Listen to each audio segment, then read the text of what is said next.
शिवाजी का जन्म 19 फरवरी 1630 को शिवनेरी दुर्ग में हुआ था। उनके पिता शहाजीराजे भोंसले एक शक्तिशाली सामंत राजा थे। उनकी माता जिजाबाई जाधवराव कुल में उत्पन्न असाधारण प्रतिभाशाली महिला थी। शिवाजी के बड़े भाई का नाम संभाजीराजे था, जो अधिकतर समय अपने पिता शहाजीराजे भोसले के साथ ही रहते थे। शहाजीराजे की दूसरी पत्नी तुकाबाई मोहिते थीं। उनसे एक पुत्र हुआ जिसका नाम व्यंकोजी राजे था। शिवाजी महाराज के चरित्र पर माता पिता का बहुत प्रभाव पड़ा। उनका बचपन उनकी माता के मार्गदर्शन में बीता। उन्होंने राजनीति एवं युद्ध की शिक्षा ली थी। वे उस युग के वातावरण और घटनाओं को भली प्रकार समझने लगे थे। उनके हृदय में स्वाधीनता की लौ प्रज्वलित हो गई थी। उन्होंने कुछ स्वामी भक्त साथियों का संगठन किया। शिवाजी की माता जीजाबाई बड़ी ही धार्मिक प्रवृत्ति की थी। उनका इनके जीवन पर अत्यधिक अच्छा प्रभाव पड़ा। वैवाहिक जीवन। शिवाजी का विवाह सन 14 मई 1640 में सईबाई निम्बालकर सई भोसले के साथ लाल महल पुणे में हुआ था। सई भोसले शिवाजी की पहली और प्रमुख पत्नी थीं। वह अपने पति के उत्तराधिकारी संभाजी की मां थीं। शिवाजी ने कुल 8 विवाह किए थे। वैवाहिक राजनीति के जरिए उन्होंने सभी मराठा सरदारों को एक छत्र के नीचे लाने में सफलता प्राप्त की। शिवाजी की पत्नियां 1 सईबाई निम्बालकर संभाजी, राणूबाई, सखूबाई, अंबिकाबाई, 2 सोयराबाई, मोहिते राजाराम, दीपाबाई, 3 सकवरबाई, गायकवाड़, कमलाबाई, 4 सगुणाबाई, शिर्केराज कुंवरबाई, 5 पुतलाबाई पालकर, 6 काशीबाई जाधव, 7 लक्ष्मीबाई विचारे, 8 गुमवंताबाई। इंग्लिश सैनिक वर्चस्व का आरंभ। उस समय बीजापुर का राज्य आपसी संघर्ष तथा विदेशी आक्रमण काल के दौर से गुजर रहा था। ऐसे साम्राज्य के सुल्तान की सेवा करने के बदले उन्होंने मावलों को बीजापुर के खिलाफ संगठित करने लगे। मावल प्रदेश पश्चिम घाट से जुड़ा है और कोई 150 किलोमीटर लंबा और 30 किलोमीटर चौड़ा है। वे संघर्षपूर्ण जीवन व्यतीत करने के कारण कुशल योद्धा माने जाते हैं।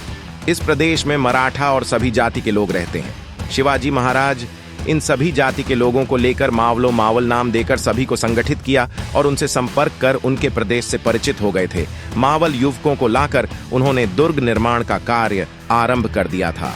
मावलों का सहयोग शिवाजी महाराज के लिए बाद में उतना ही महत्वपूर्ण साबित हुआ जितना शेरशाह सूर्य के लिए अफगानों का साथ। उस समय बीजापुर आपसी संघर्ष तथा मुगलों के आक्रमण से परेशान था। बीजापुर के सुल्तान आदिल शाह ने बहुत से दुर्गों से अपनी सेना हटाकर उन्हें स्थानीय शासकों या सामंतों के हाथ सौंप दिया था। जब आदिल शाह बीमार पड़ा तो बीजापुर में अराजकता फैल गई और शिवाजी महाराज ने अवसर का लाभ उठाकर बीजापुर में प्रवेश का निर्णय लिया। शिवाजी महाराज ने इसके बाद के दिनों में बीजापुर के दुर्गों पर अधिकार करने की नीति अपनाई। सबसे पहला दुर्ग था रोहिदेश्वर का पर नियंत्रण। रोहिदेश्वर का दुर्ग सबसे पहला दुर्ग था जिसके शिवाजी महाराज ने सबसे पहले अधिकार किया था। उसके बाद तोरणा का दुर्ग झोपुणे के दक्षिण पश्चिम में 30 किलोमीटर की दूरी पर था।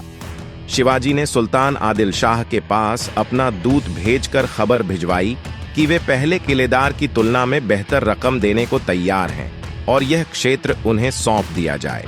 उन्होंने आदिल शाह के दरबारियों को पहले ही रिश्वत देकर अपने पक्ष में कर लिया था और अपने दरबारियों की सलाह के मुताबिक आदिल शाह ने शिवाजी महाराज को उस दुर्ग का अधिपति बना दिया। उस दुर्ग में मिली संपत्ति से शिवाजी महाराज ने दुर्ग की सुरक्षात्मक कमियों की मरम्मत का काम करवाया। इससे कोई 10 किलोमीटर दूर राजगढ़ का दुर्ग था और शिवाजी महाराज ने इस दुर्ग पर भी अधिकार कर लिया। शिवाजी महाराज की इस साम्राज्य विस्तार की नीति की भनक जब आदिल शाह को मिली तो वह क्षुब्ध हुआ। उसने शाहजी राजे को अपने पुत्र को नियंत्रण में रखने को कहा। शिवाजी महाराज ने अपने पिता की परवाह किए बिना अपने पिता के क्षेत्र का प्रबंध अपने हाथों में ले लिया और नियमित लगान बंद कर दिया। राजगढ़ के बाद उन्होंने चाखंड के दुर्ग पर अधिकार कर लिया और उसके बाद कोंडना के दुर्ग पर अधिकार किया। परेशान होकर सबसे काबिल मिर्जा राजा जय सिंह को भेजकर शिवाजी के 23 किलों पर कब्जा किया। उसने पुरंदर के किले को नष्ट कर दिया। शिवाजी को इस संधि की शर्तों को मानते हुए अपने पुत्र संभाजी को मिर्जा राजा जय सिंह को सौंपना पड़ा। बाद में शिवाजी महाराज के मावला तानाजी मालुसरे ने कोंढाणा दुर्ग पर कब्जा किया, पर उस युद्ध में वह वीर गति को प्राप्त हुआ। उसकी याद में कोंडना पर अधिकार करने के बाद उसका नाम सिंहगढ़ रखा गया। शाहजी राजे को पुणे और सूपा की जागीरदारी दी गई थी और सूपा का दुर्ग उनके संबंधी बाजी मोहिते के हाथ में थी। शिवाजी महाराज ने रात के समय सूपा के दुर्ग पर आक्रमण करके दुर्ग पर अधिकार कर लिया और बाजी मोहिते को शाहजी राजे के पास कर्नाटक भेज दिया। उसकी सेना का कुछ भाग भी शिवाजी महाराज की सेवा में आ गया। इसी समय पुरंदर के किलेदार की मृत्यु हो गई और किले के उत्तराधिकार के लिए उसके तीनों बेटों में लड़ाई छिड़ गई।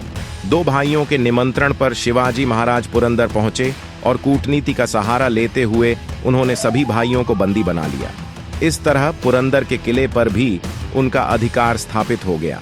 1657 ईस्वी तक वे चाखंड से लेकर नीरा तक के भूभाग के भी अधिपति बन चुके थे। अपनी बड़ी सैनिक शक्ति के साथ शिवाजी महाराज ने मैदानी इलाकों में प्रवेश करने की योजना बनाई। अश्वारोही सेना का गठन कर शिवाजी महाराज ने आबाजी सोंदेर के नेतृत्व में कोंकण के विरुद्ध एक सेना भेजी। आबाजी ने कोंकण सहित 9 अन्य दुर्गों पर अधिकार कर लिया। इसके अलावा ताला, मोसमाला और रायटी के दुर्ग भी शिवाजी महाराज के अधीन आ गए थे। लूट की सारी संपत्ति रायगढ़ में सुरक्षित रखी गई। कल्याण के गवर्नर को मुक्त कर शिवाजी महाराज ने कोलाबा की ओर रुख किया और यहाँ के प्रमुखों को विदेशियों के खिलाफ युद्ध के लिए उकसाया। शाहजी की बंदी और युद्ध विराम। बीजापुर का सुल्तान शिवाजी महाराज की हरकतों से पहले ही आक्रोश में था। उसने शिवाजी महाराज के पिता को बंदी बनाने का आदेश दे दिया। शाहजी राजे उस समय कर्नाटक में थे और एक विश्वासघाती सहायक बाजी घोरपड़े द्वारा बंदी बनाकर बीजापुर लाए गए। उन पर यह भी आरोप लगाया गया कि उन्होंने कुतुब शाह की सेवा प्राप्त करने की कोशिश की थी, जो गोलकुंडा का शासक था और इस कारण आदिल शाह का शत्रु। बीजापुर के 2 सरदारों की मध्यस्थता के बाद शाहजी महाराज को इस शर्त पर मुक्त किया गया कि वे शिवाजी महाराज पर लगाम कसेंगे अगले 4 वर्षों तक। शिवाजी महाराज ने बीजापुर के खिलाफ कोई आक्रमण नहीं किया। इस दौरान उन्होंने अपनी सेना संगठित की। प्रभुता का विस्तार बिरला मंदिर दिल्ली में शिवाजी महाराज की मूर्ति शाहजी की मुक्ति की शर्तों के मुताबिक शिवाजी राजे ने बीजापुर के क्षेत्रों पर आक्रमण तो नहीं किया, पर उन्होंने दक्षिण पश्चिम में अपनी शक्ति बढ़ाने की चेष्टा की। पर इस क्रम में जावली का राज्य बाधा का काम कर रहा था। यह राज्य सातारा के सुदूर उत्तर पश्चिम में वामा और कृष्णा नदी के बीच में स्थित था। यहाँ का राजा चंद्रराव मौर्य था, जिसने ये जागीर शिवाजी से प्राप्त की थी। शिवाजी ने मौर्य शासक चंद्रराव को स्वराज में शामिल होने को कहा, पर चंद्रराव बीजापुर के सुल्तान के साथ मिल गया। सन 1656 में शिवाजी ने अपनी सेना लेकर जावली पर आक्रमण कर दिया। चंद्रराव मौर्य और उसके दोनों पुत्रों ने शिवाजी के साथ लड़ाई की, पर अंत में वे बंदी बना लिए गए, पर चंद्रराव भाग गया। स्थानीय लोगों ने शिवाजी के इस कृत्य का विरोध किया, पर वे विद्रोह को कुचलने में सफल रहे। इससे शिवाजी को उस दुर्ग में संग्रहित 8 वंशों की संपत्ति मिल गई। इसके अलावा कई मावल सैनिक मुरारबाजी देशपांडे भी शिवाजी की सेना में सम्मिलित हो गए। मुगलों से पहली मुठभेड़ शिवाजी के बीजापुर तथा मुगल दोनों शत्रु थे। उस समय शहजादा औरंगजेब दक्कन का सूबेदार था। इसी समय 1 नवंबर 1656 को बीजापुर के सुल्तान आदिल शाह की मृत्यु हो गई, जिसके बाद बीजापुर में अराजकता का माहौल पैदा हो गया। इस स्थिति का लाभ उठाकर औरंगजेब ने बीजापुर पर आक्रमण कर दिया और शिवाजी ने औरंगजेब का साथ देने की बजाय उस पर धावा बोल दिया। उनकी सेना ने झुन्नार नगर पर आक्रमण कर ढेर सारी संपत्ति के साथ 200 घोड़े, अहमदनगर से 700 घोड़े, 4 हाथी के अलावा उन्होंने गुंडा तथा रेसिन के दुर्ग पर भी लूटपाट मचाई। इसके परिणाम स्वरूप औरंगजेब शिवाजी से खफा हो गया और मैत्री वार्ता समाप्त हो गई। शाहजहां के आदेश पर औरंगजेब ने बीजापुर के साथ संधि कर ली और इसी समय शाहजहां बीमार पड़ गया। उसके व्याधिग्रस्त होते ही औरंगजेब उत्तर भारत चला गया और वहां शाहजहां को कैद करने के बाद मुगल साम्राज्य का शाह बन गया। कोंकण पर अधिकार, दक्षिण भारत में औरंगजेब की अनुपस्थिति और बीजापुर की डावाडोल राजनीतिक स्थिति को जानकर शिवाजी ने समरजी को जंजीरा पर आक्रमण करने को कहा, परंतु जंजीरा के सिद्दियों के साथ उनकी लड़ाई कई दिनों तक चली। इसके बाद शिवाजी ने खुद जंजीरा पर आक्रमण किया और दक्षिण कोंकण पर अधिकार कर लिया और दमन के पुर्तगालियों से वार्षिक कर एकत्र किया। कल्याण तथा भिवंडी पर अधिकार करने के बाद वहां नौसैनिक अड्डा बना लिया। इस समय तक शिवाजी 40 दुर्गों के मालिक बन चुके थे। बीजापुर से संघर्ष, इधर औरंगजेब के आगरा उत्तर की ओर लौट जाने के बाद बीजापुर के सुल्तान ने भी राहत की सांस ली। अब शिवाजी ही बीजापुर के सबसे प्रबल शत्रु रह गए थे। शाहजी को पहले ही अपने पुत्र को नियंत्रण में रखने को कहा गया था, पर शाहजी ने इसमें अपनी असमर्थता जाहिर की। शिवाजी से निपटने के लिए बीजापुर के सुल्तान ने अब्दुल्लाह भट्टारी अफजल खां को शिवाजी के विरुद्ध भेजा। अफजल ने 12,000 सैनिकों के साथ 1649 में कूच किया। तुलजापुर के मंदिरों को नष्ट करता हुआ वह सतारा के 30 किलोमीटर उत्तरवाई शिरवल के नजदीक तक आ गया, पर शिवाजी प्रतापगढ़ के दुर्ग पर ही रहे। अफजल खां ने अपने दूत कृष्णजी भास्कर को संधि वार्ता के लिए भेजा। उसने उसके मार्फत यह संदेश भिजवाया कि अगर शिवाजी बीजापुर की अधीनता स्वीकार कर ले तो सुल्तान उसे उन सभी क्षेत्रों का अधिकार दे देंगे जो शिवाजी के नियंत्रण में हैं। साथ ही शिवाजी को बीजापुर के दरबार में एक सम्मानित पद प्राप्त होगा। हालांकि शिवाजी के मंत्री और सलाहकार संधि के पक्ष में थे, पर शिवाजी को यह वार्ता रास नहीं आई। उन्होंने कृष्णजी भास्कर को उचित सम्मान देकर अपने दरबार में रख लिया और अपने दूत गोपीनाथ को वस्तुस्थिति का जायजा लेने अफजल खां के पास भेजा। गोपीनाथ और कृष्णजी भास्कर से शिवाजी को ऐसा लगा कि संधि का षड्यंत्र रचकर अफजल खां शिवाजी को बंदी बनाना चाहता है। अतः उन्होंने युद्ध के बदले अफजल खां को एक बहुमूल्य उपहार भेजा और इस तरह अफजल खां को संधि वार्ता के लिए राजी किया। संधि स्थल पर दोनों ने अपने सैनिक घात लगाकर रखे थे। मिलने के स्थान पर जब दोनों मिले तब अफजल खां ने अपने कटियार से शिवाजी पे वार किया। बचाव में शिवाजी ने अफजल खां को अपने वस्त्रों व घन खो से मार दिया। 10 नवंबर 1649 खां की मृत्यु के बाद शिवाजी ने पन्हाला के दुर्ग पर अधिकार कर लिया। इसके बाद पवनगढ़ और वसंतगढ़ के दुर्गों पर अधिकार करने के साथ ही साथ उन्होंने रुस्तम खां के आक्रमण को विफल भी किया। इससे राजापुर तथा दावुल पर भी उनका कब्जा हो गया। अब बीजापुर में आतंक का माहौल पैदा हो गया और वहां के सामंतों ने आपसी मतभेद भुलाकर शिवाजी पर आक्रमण करने का निश्चय किया। 2 अक्टूबर 1665 को बीजापुरी सेना ने पन्हाला दुर्ग पर अधिकार कर लिया। शिवाजी संकट में फंस चुके थे, पर रात्रि के अंधकार का लाभ उठाकर वे भागने में सफल रहे। बीजापुर के सुल्तान ने स्वयं कमान संभालकर पन्हाला, पवनगढ़ पर अपना अधिकार वापस ले लिया, राजापुर को लूट लिया और श्रृंगारगढ़ के प्रधान को मार डाला। इसी समय कर्नाटक में सिद्दी जौहर के विद्रोह के कारण बीजापुर के सुल्तान ने शिवाजी के साथ समझौता कर लिया। इस संधि में शिवाजी के पिता शाहजी ने मध्यस्थता का काम किया। सन 1662 में हुई इस संधि के अनुसार शिवाजी को बीजापुर के सुल्तान द्वारा स्वतंत्र शासक की मान्यता मिली। इसी संधि के अनुसार उत्तर में कल्याण से लेकर दक्षिण में पोंडा तक 250 किलोमीटर का और पूर्व में इंदापुर से लेकर पश्चिम में दावुल तक 150 किलोमीटर का भूभाग शिवाजी के नियंत्रण में आ गया। शिवाजी की सेना में इस समय तक 3000 पैदल और 1000 घुड़सवार हो गए थे। मुगलों से संघर्ष, शिवाजी द्वारा अफजल खान का वध 20वीं शताब्दी के आरंभिक काल में सालाराम हल्दनकर द्वारा चित्रित उत्तर भारत में बादशाह बनने की होड़ खत्म होने के बाद औरंगजेब का ध्यान दक्षिण की तरफ गया। वो शिवाजी की बढ़ती प्रभुता से परिचित था और उसने शिवाजी पर नियंत्रण रखने के उद्देश्य से अपने मामा शाइस्ता खां को दक्षिण का सूबेदार नियुक्त किया। शाइस्ता खां अपने 50,000 फौज लेकर सूपन और चाकण के दुर्ग पर अधिकार कर पूना पहुंच गया। उसने 3 साल तक मावल में लुटमार की। एक रात शिवाजी ने अपने 350 मवलों के साथ उन पर हमला कर दिया। शाइस्ता तो खिड़की के रास्ते बच निकलने में कामयाब रहा, पर उसे इसी क्रम में अपनी 4 अंगुलियों से हाथ धोना पड़ा। शाइस्ता खां के पुत्र अबुल फतेह तथा 40 रक्षकों और अनगिनत सैनिकों का कत्ल कर दिया गया। यहाँ पर मराठों ने अंधेरे में स्त्री पुरुष के बीच भेद न कर पाने के कारण खान के जनान खाने की बहुत सी औरतों को मार डाला था। इस घटना के बाद औरंगजेब ने शाइस्ता को दक्कन के बदले बंगाल का सूबेदार बना दिया और शाहजादा मुअज्जम शाइस्ता की जगह लेने भेजा गया। सूरत में लूट इस जीत से शिवाजी की प्रतिष्ठा में वृद्धि हुई।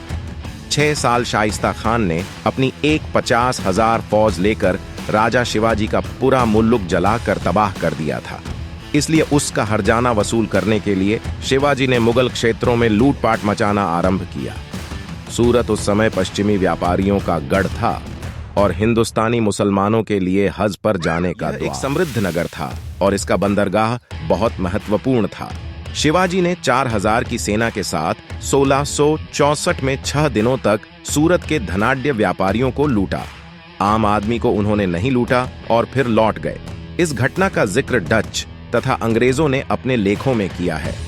उस समय तक यूरोपीय व्यापारियों ने भारत तथा अन्य एशियाई देशों में बस गए थे, नादिर शाह के भारत पर आक्रमण करने तक।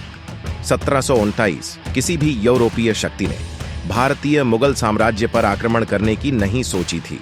उद्धरण चाहिए, सूरत में शिवाजी की लूट से खिन्न होकर औरंगजेब ने इनायत खां के स्थान पर गयासुद्दीन खां को सूरत का फौजदार नियुक्त किया और शहजादा मुअज्जम तथा उपसेनापति राजा जसवंत सिंह की जगह दिलेर खां और राजा जयसिंह की नियुक्ति की गई।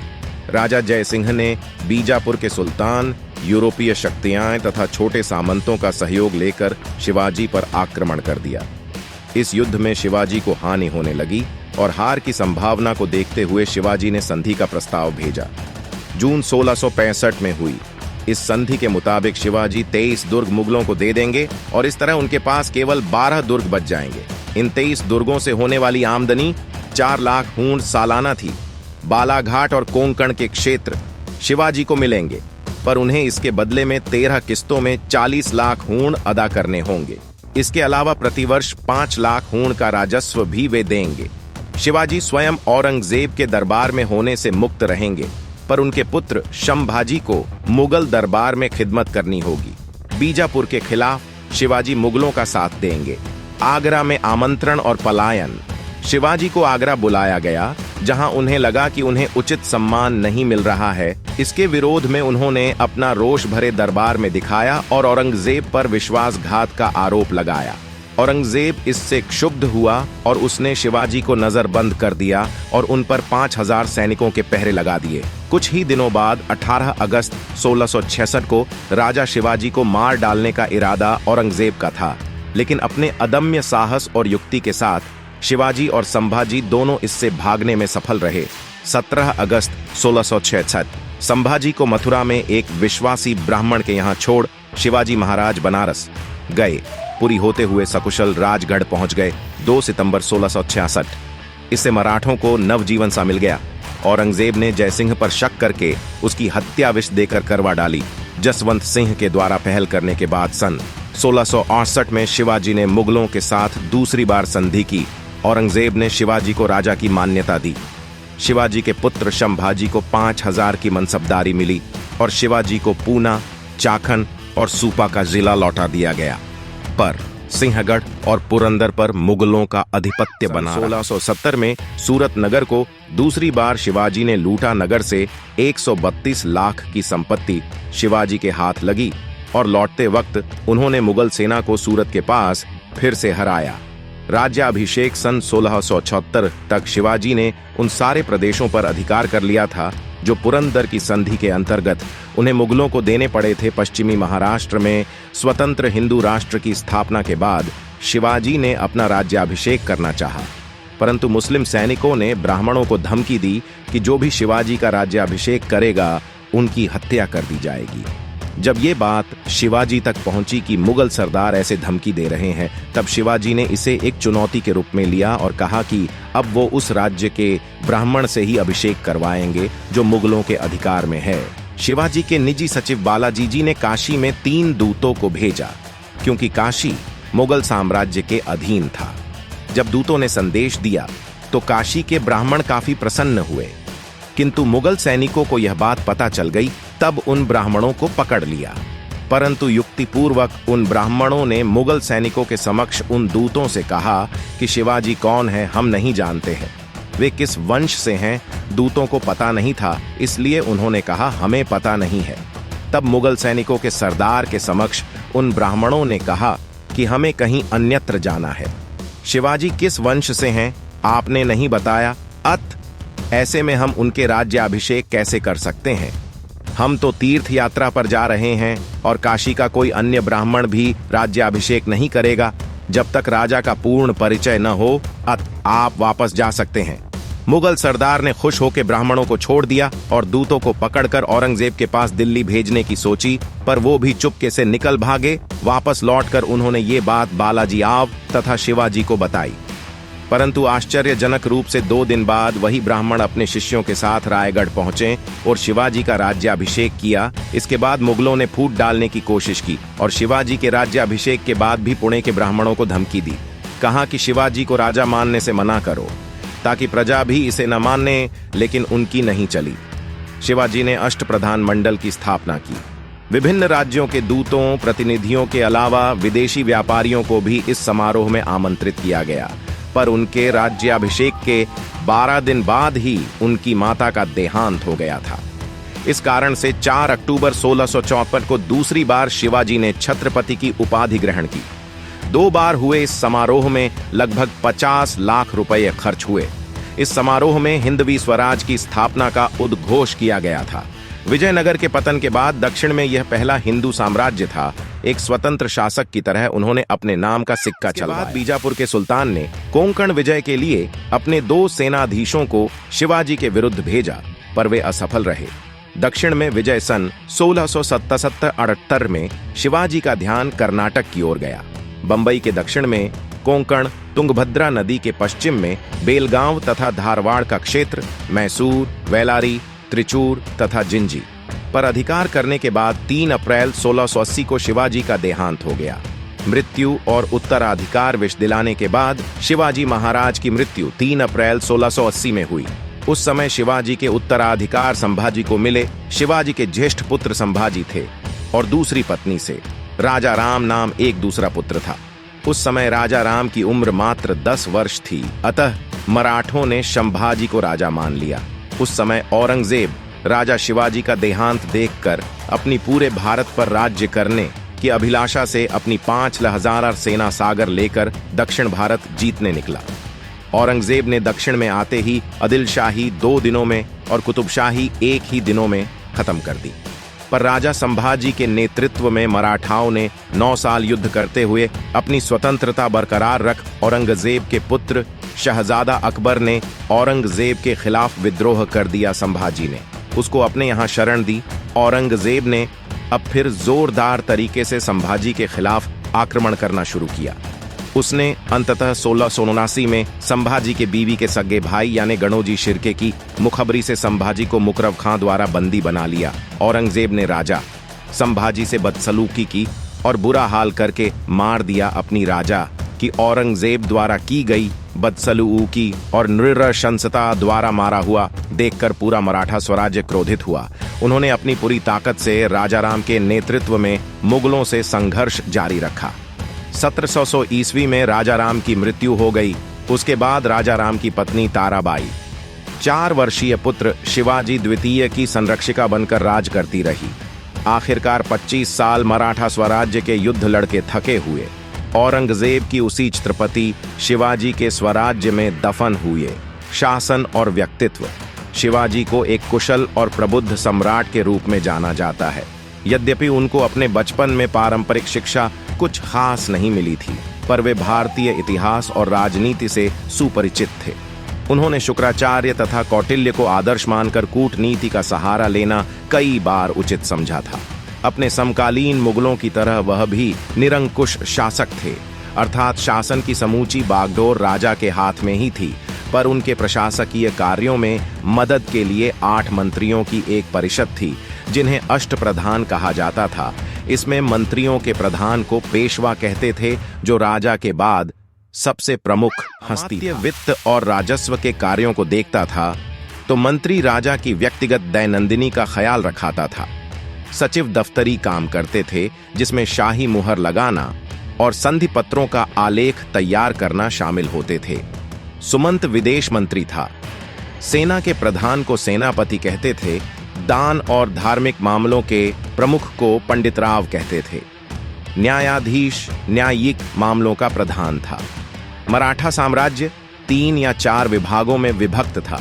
प्रत्येक प्रांत में एक सूबेदार था जिसे प्रांतपति कहा जाता था।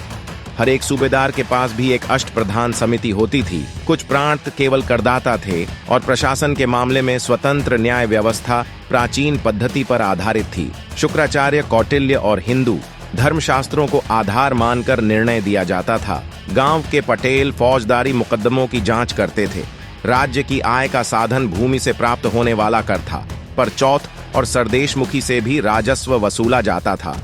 चौथ पड़ोसी राज्यों की सुरक्षा की गारंटी के लिए वसूले जाने वाला कर था। शिवाजी अपने को मराठों का सरदेशमुख कहते थे और इसी हैसियत से सरदेशमुखी कर वसूला जाता था। राजमुद्रा शिवाजी की राजमुद्रा संस्कृत में लिखी हुई एक अष्टकोणीय मुहर सील थी, जिसका उपयोग वे अपने पत्रों एवं सैन्य सामग्री पर करते थे। उनके हजारों पत्र प्राप्त हैं जिन पर राजमुद्रा लगी हुई है। माना जाता है कि शिवाजी के पिता शाहजी राजे भोसले ने यह राजमुद्रा उन्हें तब प्रदान की थी जब शाहजी ने जीजाबाई और तरुण शिवाजी को पुणे की जागीर संभालने के लिए भेजा था। जिस सबसे पुराने पत्र पर यह राजमुद्रा लगी है वह सन 1629 का है। मुद्रा पर लिखा वाक्य निम्नलिखित है: जिस प्रकार बाल चंद्रमा प्रतिपद धीरे धीरे बढ़ता जाता है और सारे विश्व द्वारा वंदनीय होता है, उसी प्रकार शाहजी के पुत्र शिव की यह मुद्रा भी बढ़ती जाएगी। धार्मिक नीति: शिवाजी एक धर्मपरायण हिंदू शासक थे तथा वह धार्मिक सहिष्णु भी थे। उनके साम्राज्य में मुसलमानों को धार्मिक स्वतंत्रता थी। कई मस्जिदों के निर्माण के लिए शिवाजी ने अनुदान दिया। हिंदू पंडितों की तरह मुसलमान संतों और फकीरों को भी सम्मान प्राप्त था। उनकी सेना में मुसलमान सैनिक भी थे। शिवाजी हिंदू संस्कृति को बढ़ावा देते थे। पारंपरिक हिंदू मूल्यों तथा शिक्षा पर बल दिया जाता था। अपने अभियानों का आरंभ वे प्रायः दशहरा के अवसर पर करते थे। शिवाजी महाराज को अपने पिता से स्वराज की शिक्षा ही मिली। जब बीजापुर के सुल्तान ने शाहजी राजे को बंदी बना लिया तो एक आदर्श पुत्र की तरह उन्होंने बीजापुर के शाह से संधि कर शाहजी राजे को छुड़वा लिया। इससे उनके चरित्र में एक उदार अवयव नजर आता है। उसे एक बाद उन्होंने पिता की हत्या नहीं करवाई, जैसा कि अन्य सम्राट किया करते थे। शाहजी राजे के मरने के बाद ही उन्होंने अपना राज्याभिषेक करवाया। हालांकि वो उस समय तक अपने पिता से स्वतंत्र होकर एक बड़े साम्राज्य के अधिपति हो गए थे। उनके नेतृत्व को सब लोग स्वीकार करते थे। यही कारण है कि उनके शासनकाल में कोई आंतरिक विद्रोह जैसी प्रमुख घटना नहीं हुई थी। वह एक अच्छे सेना नायक के साथ एक अच्छे कूटनीतिज्ञ भी थे। कई जगहों पर उन्होंने सीधे युद्ध लड़ने की बजाय कूटनीति से काम लिया था, लेकिन यही उनकी कूटनीति थी जो हर बार बड़े से बड़े शत्रु को मात देने में उनका साथ देती रही।